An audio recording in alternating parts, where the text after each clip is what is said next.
These men are rescue workers at the Polish coal mine of Bolesław. Before heading down the mine shaft, they go through a routine check.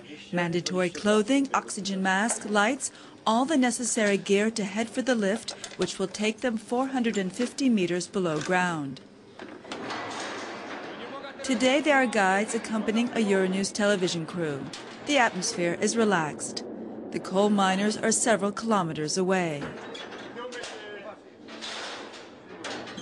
But there's no denying it's a dangerous job.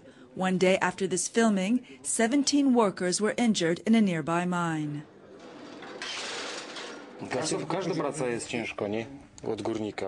Every job is hard, but the most difficult is when we prepare the gallery. Taking the coal out, that's the hardest. There's not much oxygen, it's hot, it's very deep, the conditions are very hard. It's far from simple.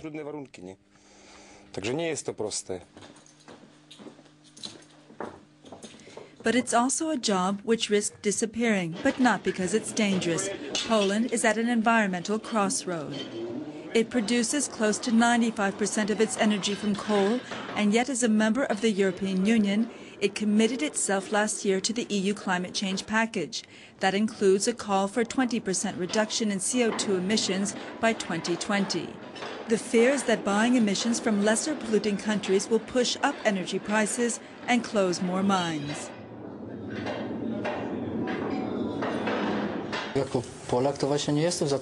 I'm not in favor of the climate change agreement as a Pole. I think our emissions quota should be raised. They've talked about closing the mine before. We know what that means. Fear of losing our jobs. Everything's tied together. Nothing is simple. The Bolesław coal mine is 230 years old and one of the oldest in Poland. It's located near the southwestern city of Katowice in Poland's Silesia region, an area known for its abundance of coal. Poland is proud of its coal mining history, which dates back to when Silesia was part of the Kingdom of Prussia. It's also proud of its energy independence, thanks almost entirely to its coal supply. Warsaw has argued that with the current financial crisis, buying CO2 emissions under the EU trade emissions scheme would be very expensive. And more worrisome, it would force Poland to be more dependent on gas, especially from Russia. Kompania Węglowa in Katowice is Europe's largest coal mining company. For its communications director, the debate over other sources of fuel is nothing new. Poland is built on coal and must be for long years to come. There simply is no alternative. Even if we decided today to build a nuclear power station, it would only be ready in 20 years. Accepting certain solutions to reduce CO2 in Poland would lead it to a radical raising of the electricity price. It could go up by 150%.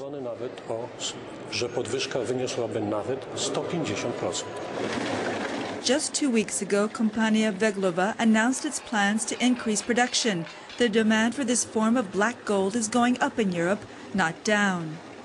Although coal is still cheaper than other sources, it still pollutes a lot. Environmentalists claim this is bad publicity for Poland, which is hosting the next UN climate change conference in December.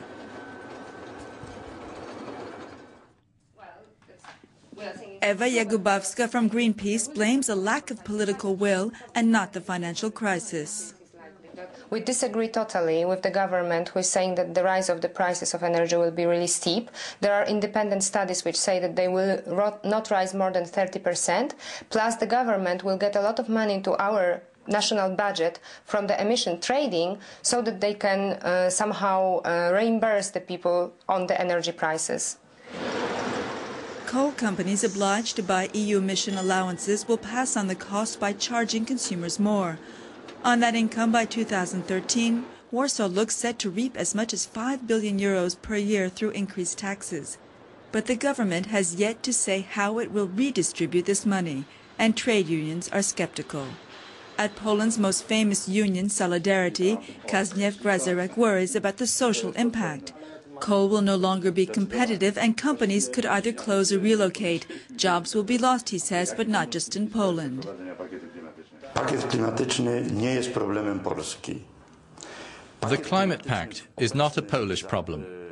In its present form, the Climate Pact is a European Union problem. We want the European Commission to sit down with the unions.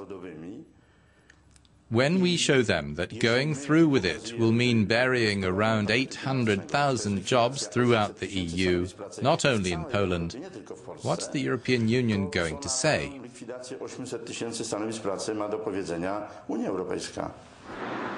Warsaw's skyline underlines how much change Poland has undergone since the collapse of the Iron Curtain almost 20 years ago.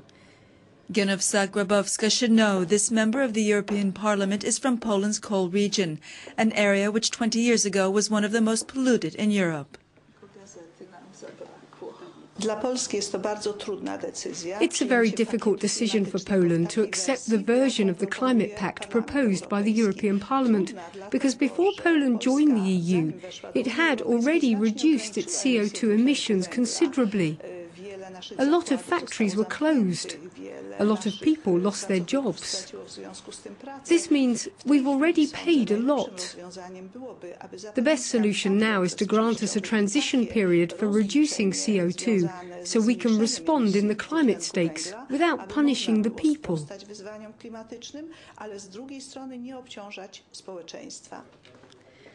Back near Katowice, Tomasz Masyn is finishing up his day as a museum guide some 350 meters below ground. It's an old coal mine named Guido after the Prussian aristocrat who founded it.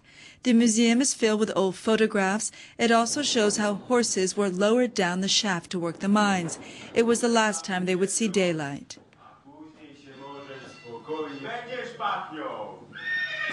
There are also more recent photos of coal miners before and after their shift. Coal miners were called the aristocrats of the communist proletariat, another sign of this industry's historical prestige. Why is it worth it to keep this mine rather than destroy it? That's a good question. We have to keep answers to hand here in Silesia. The industrial heritage is all around us. It links us to the past, to our parents, grandparents and great-grandparents. Although coal may still be king in Poland, there's a tacit understanding that its reign will someday have to end, either through other forms of energy or new technology which will allow CO2 to be stored safely underground.